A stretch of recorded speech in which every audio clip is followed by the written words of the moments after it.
Salam bahagia Bapak Ibu sekalian. Presentasi ini akan membahas secara mendalam mengenai proses penyusunan naskah kerjasama antara sekolah dengan dunia kerja yang merupakan landasan penting dalam pelaksanaan praktik kerja lapangan atau PKL bagi siswa SMK. Kita akan mengupas tuntas tahapan-tahapan dan hal-hal krusial yang perlu diperhatikan dalam penyusunan naskah kerjasama baik untuk PKL di dalam maupun di luar negeri.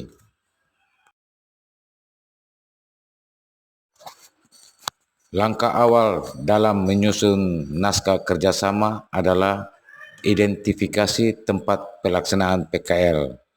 Sekolah perlu proaktif menggali informasi dari mitra industri yang sudah terjalin maupun menampung aspirasi dari siswa dan orang tua terkait preferensi tempat PKL. Selanjutnya, proses penjajakan dilakukan untuk memahami lebih dalam kebutuhan dunia kerja dan potensi kolaborasi yang bisa disinergikan dengan program PKL sekolah. Setelah penjajakan, sekolah melakukan pemetaan yang cermat terhadap peserta didik. Penempatan siswa harus benar-benar mempertimbangkan kesesuaian antara bidang keahlian, kompetensi yang dimiliki siswa, dan jenis pekerjaan yang ditawarkan oleh dunia kerja. Selain itu, penting untuk menunjuk guru mata pelajaran PKL yang kompeten untuk memberikan bimbingan dan pengawasan selama siswa berada di lokasi PKL. Fleksibilitas juga diperlukan di mana PKL dapat dilakukan di beberapa tempat atau bahkan di TEFA sekolah jika relevan dengan tujuan pembelajaran. Puncak dari tahapan awal ini adalah penyusunan naskah kerjasama. Dokumen ini bukan hanya sekedar formalitas, tetapi merupakan panduan operasional yang mengikat baik pihak sekolah maupun dunia kerja. Naskah ini harus memuat secara detail segala aspek terkait pelaksanaan PKL agar tidak terjadi kesalahpahaman di kemudian hari. Untuk PKL di dalam negeri, legalitas pelaksanaan PKL ditandai dengan adanya naskah perjanjian kerjasama yang disepakati bersama. Proses penyusunannya melibatkan diskusi antara sekolah dan dunia kerja, dan setelah final, salinan naskah perlu disampaikan kepada Dinas Pendidikan Provinsi sebagai bentuk pemberitahuan dan koordinasi.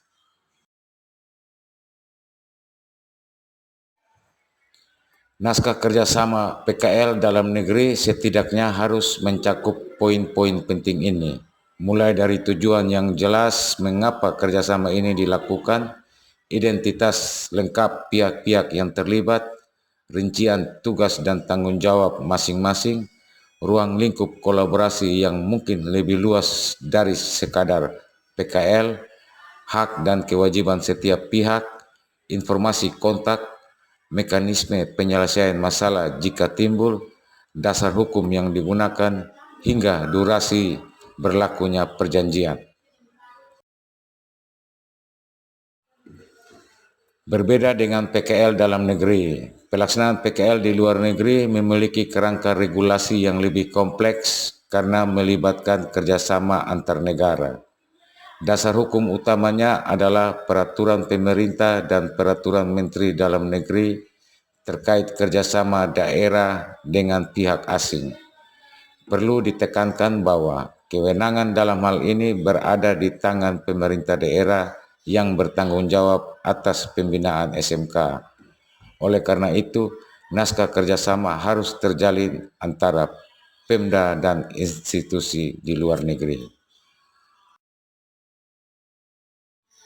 Dalam menyusun rencana PKL ke luar negeri, Dua aspek utama yang tidak boleh diabaikan adalah peraturan yang berlaku di negara tujuan, baik peraturan secara umum maupun regulasi spesifik di tempat kerja, serta tentunya naskah kerjasama yang terjalin antara pemerintah daerah kita dengan pihak di negara tujuan. Alur penjajakan PKL luar negeri melibatkan beberapa tahapan penting yang memerlukan koordinasi antara sekolah, dinas pendidikan, dan perwakilan kedua negara. Dimulai dari konsultasi internal di tingkat sekolah dan dinas, pencairan mitra kredibel di luar negeri, hingga konsultasi dengan perwakilan diplomatik untuk memastikan kelancaran dan keamanan program. Proses penyusunan naskah kerjasama untuk PKL luar negeri memerlukan perhatian khusus terhadap regulasi yang berlaku. Sekolah dan dinas pendidikan perlu bekerja sama secara aktif, mulai dari memastikan adanya landasan kerjasama antar daerah, mempertimbangkan manfaat dan urgensi program, memfasilitasi komunikasi dengan pihak luar negeri, hingga berkonsultasi dengan kedutaan besar dan perwakilan RI untuk aspek legal dan teknis. Ini adalah 12 tahapan yang harus dilalui dalam proses kerjasama daerah dengan pihak luar negeri, termasuk dalam konteks PKL. Prosesnya cukup panjang dan melibatkan berbagai tingkatan birokrasi, mulai dari inisiasi ide, penjajakan, penyusunan dokumen awal, persetujuan dari tingkat daerah hingga pusat, penandatanganan, pelaksanaan, hingga pelaporan hasil kerjasama. Beberapa tahapan dalam 12 langkah tersebut memerlukan perhatian khusus, misalnya pengajuan pernyataan kehendak ke Kemendagri di tahap awal, di mana pemerintah daerah perlu menyampaikan maksud dan tujuan kerjasama. Kemudian Kemendagri akan memberikan arahan terkait format dan contoh dokumen. Di tahap penyusunan rancangan naskah, penting untuk mengintegrasikan capaian pembelajaran siswa sebagai target output yang jelas dalam rencana aksi kerjasama.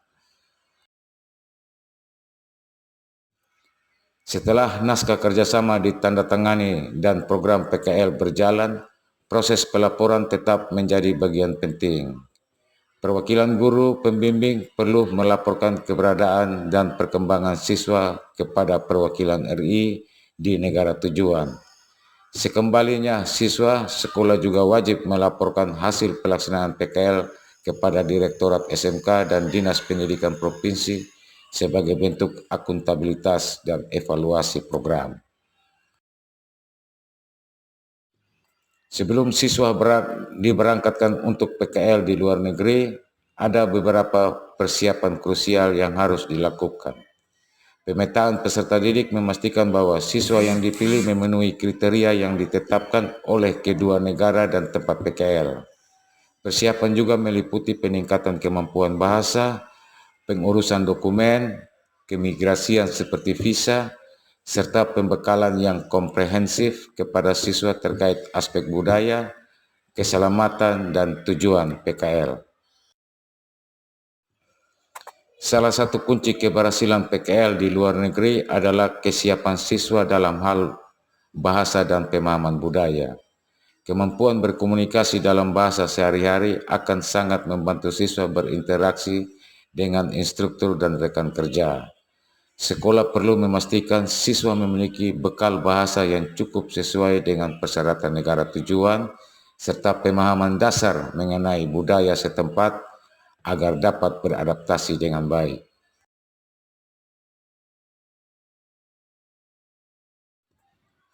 Aspek legal terkait izin tinggal atau visa juga sangat penting. Proses pengurusannya berbeda-beda untuk setiap negara, sehingga konsultasi dengan kedutaan besar negara tujuan menjadi krusial.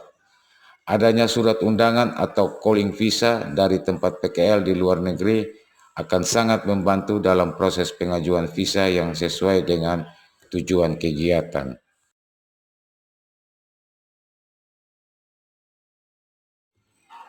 Setelah naskah kerjasama terjalin, langkah selanjutnya adalah perencanaan pembelajaran PKL.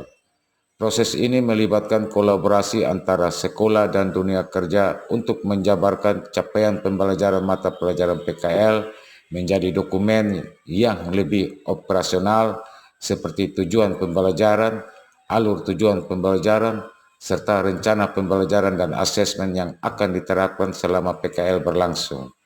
Dokumen perencanaan ini akan menjadi panduan utama dalam pelaksanaan dan evaluasi PKL.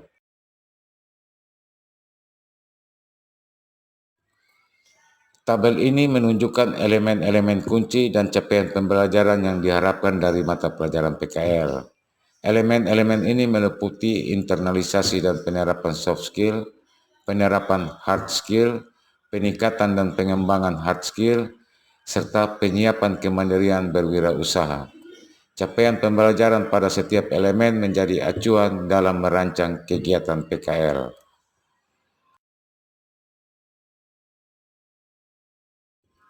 Dengan berpedoman pada capaian pembelajaran, sekolah dan dunia kerja berkolaborasi menyusun perangkat pembelajaran PKL yang lebih spesifik. Ini meliputi perumusan tujuan pembelajaran yang relevan dengan konteks dunia kerja, penyusunan alur tujuan pembelajaran sebagai urutan logis kegiatan PKL, dan pengembangan program PKL. Sebelum peserta didik diterjunkan ke dunia kerja, perencanaan yang matang sangatlah krusial. Sekolah memiliki tanggung jawab untuk mengidentifikasi dunia kerja yang relevan dengan konsentrasi keahlian siswa, sekaligus melihat potensi kerjasama yang bisa dibangun. Proses penjajakan ini penting untuk memastikan bahwa tempat PKL nantinya dapat memberikan pengalaman yang berharga. Penempatan siswa pun tidak dilakukan secara acak, melainkan didasarkan pada kompetensi yang dimiliki serta jenis pekerjaan yang akan mereka lakukan. Sekolah juga perlu membuat pemetaan yang jelas, baik untuk penempatan siswa maupun penugasan guru pendamping PKL. Fleksibilitas juga perlu dipertimbangkan, di mana siswa dimungkinkan untuk menjalani PKL di beberapa tempat yang berbeda jika memang sesuai dengan tujuan pembelajaran. Terakhir, perhatian khusus diberikan kepada peserta didik berkebutuhan khusus, di mana penempatan akan disesuaikan dengan kondisi mereka atau dialihkan ke kegiatan pengganti PKL yang sesuai.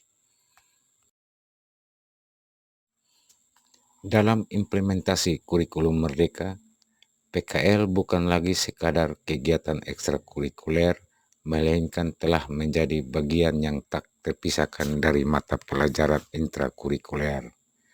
Hal ini menunjukkan betapa pentingnya pengalaman praktis dalam pendidikan vokasi. Menariknya, pelaksanaan PKL juga dapat bersifat fleksibel, bisa dilakukan secara daring maupun luring.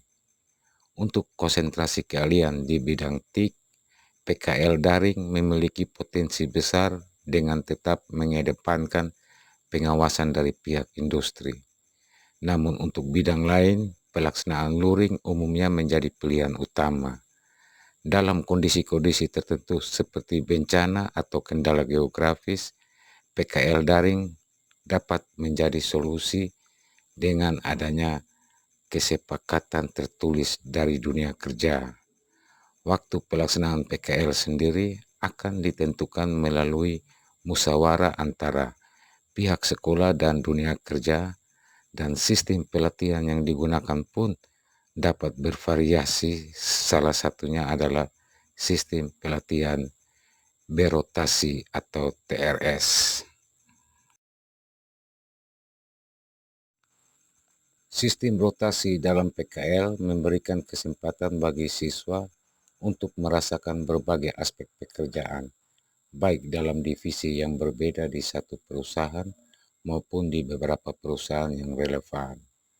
Hal yang paling utama adalah bahwa seluruh pelaksanaan PKL harus berorientasi pada kepentingan peserta didik, memastikan mereka mendapatkan pengalaman belajar yang optimal. Idealnya, PKL tidak dilaksanakan pada hari libur nasional kecuali untuk bidang-bidang pelayanan umum yang memang memiliki dinamika kerja yang berbeda. Kita juga perlu melindungi hak-hak siswa, salah satunya dengan melarang mereka ditempatkan pada shift malam. Meskipun demikian, pelaksanaan PKL tetap harus didasarkan pada perencanaan pembelajaran yang telah disepakati bersama dengan pihak industri. Jika ada kondisi khusus yang mengharuskan siswa bekerja di luar ketentuan umum, maka perjanjian kerjasama yang lebih detail dan mengedepankan keselamatan dan kesehatan kerja menjadi sangat penting. Dalam beberapa kondisi, pelaksanaan PKL di dunia kerja mungkin tidak memungkinkan. Untuk mengatasi hal ini, sekolah dapat menyelenggarakan alternatif kegiatan pengganti, salah satunya adalah kegiatan kewirausahaan.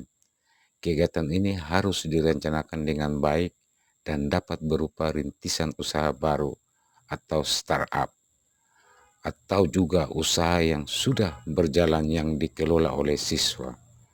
Penting untuk memastikan bahwa kegiatan kewirausahaan ini relevan dengan program keahlian yang ditekuni siswa.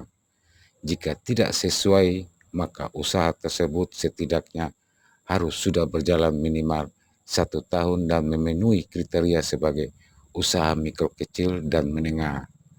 Perencanaan pembelajaran untuk kegiatan kewirausahaan ini akan melibatkan kolaborasi antara guru mata pelajaran proyek kreatif kewirausahaan, guru PKL, serta praktisi di bidang kewirausahaan. Alternatif lain pengganti PKL adalah melalui pembelajaran berbasis proyek dengan model Teaching Factory atau TEFA. TEFA merupakan pendekatan pembelajaran yang berupaya untuk menciptakan suasana dunia kerja di lingkungan sekolah. Ini bukan berarti kita harus membangun pabrik di sekolah, melainkan bagaimana kita mengoptimalkan kurikulum, sumber daya dan sumber daya manusia yang ada agar selaras dengan standar yang berlaku di industri. Konsep dasarnya adalah pembelajaran berbasis produksi di mana siswa menghasilkan produk atau jasa yang nyata dan memenuhi standar kualitas dunia kerja. Keberhasilan TEFA sangat bergantung pada kemitraan yang kuat dengan berbagai pihak, termasuk dunia kerja, pemerintah daerah, orang tua, dan masyarakat. Dengan demikian, siswa akan mendapatkan pengalaman belajar yang otentik dan relevan dengan kebutuhan industri. Ada beberapa kondisi spesifik di mana kegiatan PKL dapat diganti dengan alternatif lain. Pertama, jika memang tidak terdapat dunia kerja yang relevan dengan bidang keahlian siswa dalam lingkup satu kabupaten atau kota, kondisi ini harus dibuktikan dengan surat pemberitahuan dari sekolah kepada Dinas Pendidikan yang berwenang dan mendapatkan persetujuan dari Dinas Pendidikan Provinsi. Kedua, jika dunia kerja yang relevan di wilayah tersebut memiliki keterbatasan kapasitas sehingga tidak dapat menampung seluruh siswa untuk PKL. Hal ini perlu dibuktikan dengan surat keterangan dari Dinas Pendidikan yang melampirkan surat balasan dari dunia kerja. Ketiga, bagi peserta didik berkebutuhan khusus yang mengalami kesulitan untuk melaksanakan PKL di dunia kerja pada umumnya, kondisi ini perlu didukung oleh hasil asesmen atau surat keterangan dari psikolog profesional atau lembaga yang kompeten. Dalam merencanakan PKL di dunia kerja, ada beberapa hal penting yang perlu kita perhatikan untuk memastikan kelancaran dan kebermanfaatan program ini bagi peserta didik. Pertama, siswa berhak mendapatkan surat keterangan atau sertifikat PKL. Kedua, jaminan kesehatan dan keselamatan kerja harus menjadi prioritas dan tertuang jelas dalam perjanjian kerjasama. Ketiga, dunia kerja dapat memberikan fasilitas atau insentif kepada siswa sesuai kemampuan mereka dan hal ini harus dicantumkan dalam perjanjian. Keempat dan kelima, kesesuaian antara konsentrasi keahlian siswa dengan tempat dan tugas PKL adalah kunci keberhasilan. Keenam dan ketujuh, kita harus memastikan beban dan jam kerja siswa tidak berlebihan dan peran mereka adalah sebagai tenaga pendukung, bukan tenaga utama. Kedelapan, perjanjian kerjasama harus jelas termasuk mengenai kemungkinan kerja setelah PKL. Kesembilan, pembatasan shift kerja malam perlu diperhatikan untuk melindungi kesehatan dan keselamatan siswa, kecuali ada perjanjian khusus. Kesepuluh, kita perlu memastikan dunia kerja memenuhi kewajibannya sesuai perjanjian. Untuk PKL di luar negeri, dokumen perjalanan harus dipegang oleh siswa. Denda yang tidak sesuai perjanjian juga tidak diperbolehkan. Jika ada biaya praktik yang tidak ditanggung dunia kerja, sekolah perlu mengupayakannya dengan melibatkan orang tua atau wali. Terakhir, dan ini sangat penting, sekolah dan dinas pendidikan memiliki tanggung jawab untuk melindungi siswa dari segala bentuk kekerasan, perundungan, dan intoleransi, bahkan hingga proses hukum jika diperlukan.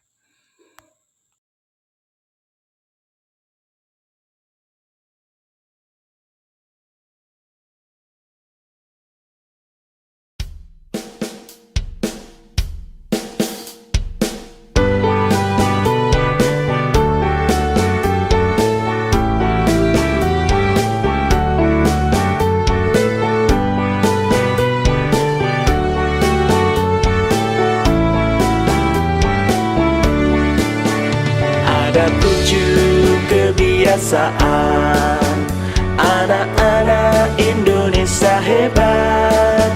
Bangun tidur pagi, beribadah, berolahraga, makan sehat bergizi, gemar belajar, bermasyarakat, tidur cepat, beristirahat. Ada 7 kebiasaan anak-anak Indonesia hebat.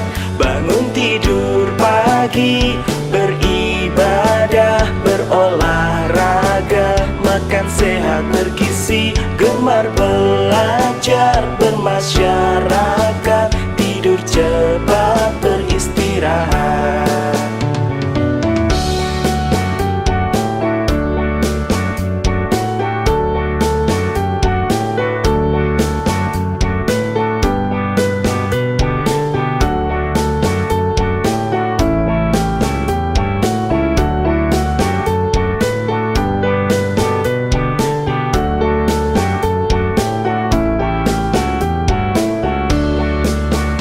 Ada 7 kebiasaan anak-anak Indonesia hebat.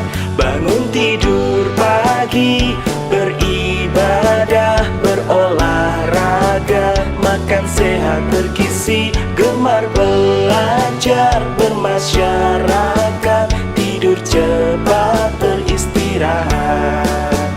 Ada 7 kebiasaan anak-anak Indonesia hebat.